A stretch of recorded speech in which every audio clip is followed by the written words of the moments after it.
let us learn the third part of the Tishra Alarippu. The third part is all in the Aramandi level most of the time, and it is very, very important to notice where we start this from. When we finish our Mandi Adavu, we have Tangida Tatta Dinna, Tangida Tatta Dinna. Your left leg is lifted up and it is in Ekapadam. From here, you need to go to the next.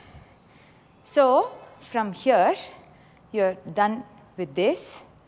Now, it's important to come to this place and then start the movement. So, you probably have to come here, Tangida Tatta Dinna Tam. The Dinna has to be used to come to the starting point of the third part, right? Once you get started, if you remember the lesson on leans, that is, you're trying to keep your shoulder in the same level, but you're just stretching it out, pulling your left shoulder in and pushing your right shoulder out. So that's the lean.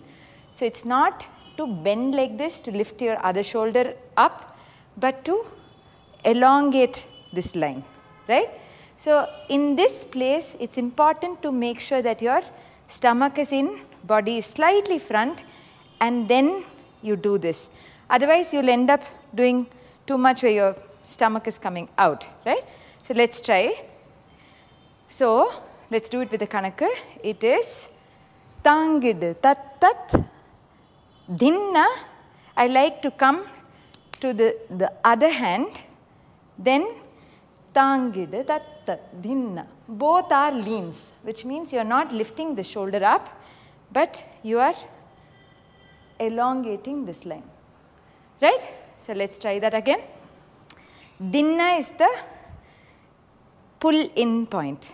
And then when you do Dinna, this hand has to be quietly coming to the center, not making a big movement like this. Then you don't get to enjoy the grand movement of the left when this is also, distracting you. So let's start again. 1, 2, 3, and Tangid Tatta Dinna, Tangid Tatta Dinna, right? When you do this swastikam, it's important to situate yourself on both the feet, not where one foot is like down or one foot has too much weight. Try to center yourself at that point. Let's try again.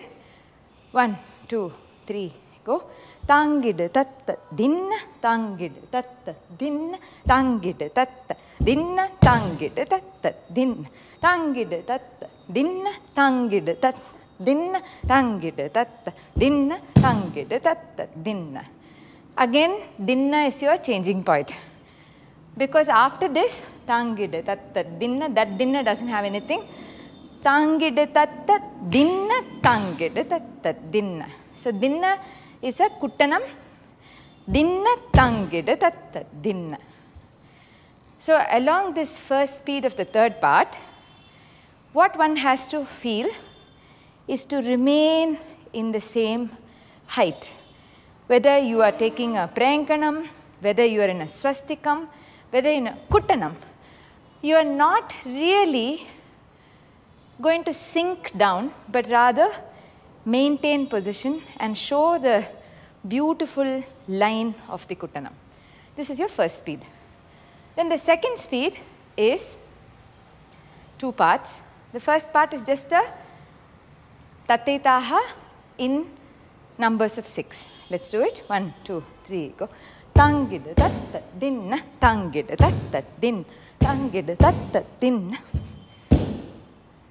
After this, you have this Tatetaha. So, Tangid, the idea is to make a line from the tip of your toe to the top of your head and not to take a very large stride. That's not the idea, right? So, Tangid, then Tangid Tatta Dinna. For this leg to come for Tat, you need to be quick to turn it around. So, tangid, tat, din, tangid, tat, din, tangid, tat, din, tangid, tat, din. And it's an easy movement. It's not tat as such, but tangid, tat, din. See, you have time. Tat. Probably till tat, you take time to come here.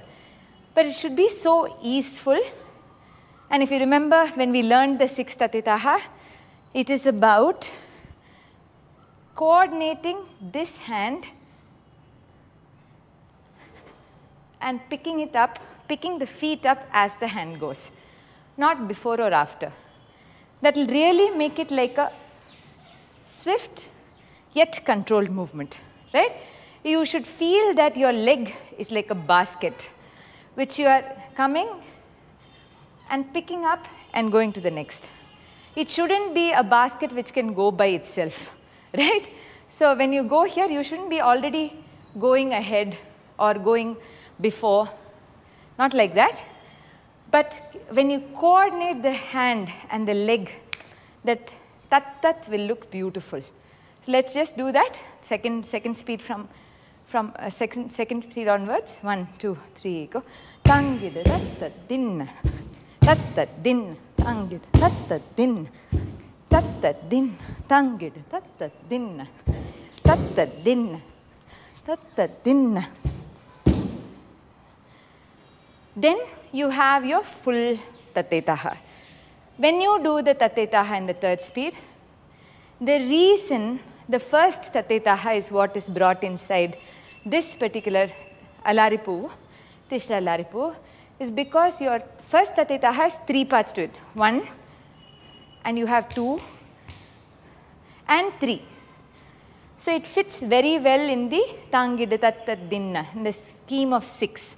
Right? So you have Takkat Dimmi, 1 set, Takkat Dimmi, second set, Takkat Dimmi. Which is why this tatetaha as a whole works in the Tishra Alarippu. Right? So this is your third part. After this is the part where you have your didites and the movement preceding it. When you look at this, many schools, or I think one can even safely assume that it's except Kalakshetra, everybody does it like this, but Kalakshetra alone uses a Tripatakam for it. So now let's go to this. This is a place where you are not fully stretched out like this, but a Natya Rambham which is kept here. And if you see, I'm not crossing it like this, but I'm crossing it at an angle, right? Like a cross, like an X, right? So the first movement is Tangida, Tatta, Dhinna. So if you look at me, the hinge makes me go forward and not down directly. When I do it down, I'll hunch. What you need to do is a hinge, right?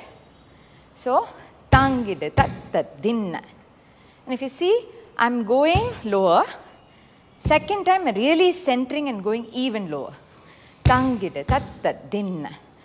Tangida comes down at the hand. Tatta, Dinna comes from the hand to the audience. Let's do it again. Tangida, Tatta, Dinna, Tangida, Tatta, Dinna. This should really be a contrast between this because you're going low. Tangida, Tatta, Dinna. When you do this, make sure that this and your body are having a connection with each other.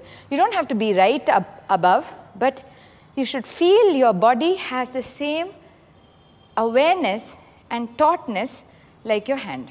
Let's do it. This happens twice. The first is 2 strikes in Tangida Tatta Dinna and then 2 walkbacks. Ready? 1, 2, 3 and Tangida Tatta Dinna, Tangida Tatta Dinna, Tangida Tatta Dinna, Tangida. When you walk back, Tangida, you keep your toe forward, toe first, and then lift your other toe up when you do this. When you join though, you put your heel and then toe. So you notice this. Tangide tatta dinna. So I put my toe first and then my heel second. So whenever you walk back, it's always the toe first. But whenever you join, it's always the heel and then toe. Right? After this, you have your didites. Again, didite, set of 3. Didite, didite, didite, didite is one set. Didite, didite, didite, didite second. The same thing third. Because it is the Tishra Alarippu. So when you do didite in fast speeds, often people think not lifting the leg would help you get to a faster didite. But it's quite counterintuitive. But if you do lift the leg, your didite becomes super easy. Now see, 1, 2, 3. And what I'm doing is I'm making sure I'm preparing for my didite before. 1, 2, 3. And didite, didite, didite, didite. So if you look at me, from the side, 1, 2, 3, and didite, didite, didite, didite. So, didite, I'm lifting up. Didite, didite, didite. When I finish it together. So the point is not to say, can I do a lazy movement or a lesser movement in order to have a fast didite? The answer is no. The point is for you to understand that it is didite E. That E is enough time for you to lift the next leg to take the other didite. So this will require a little practice. But what you need to understand is that you have time. And once you know you have time, you can really be relaxed about the didite. Now you practice.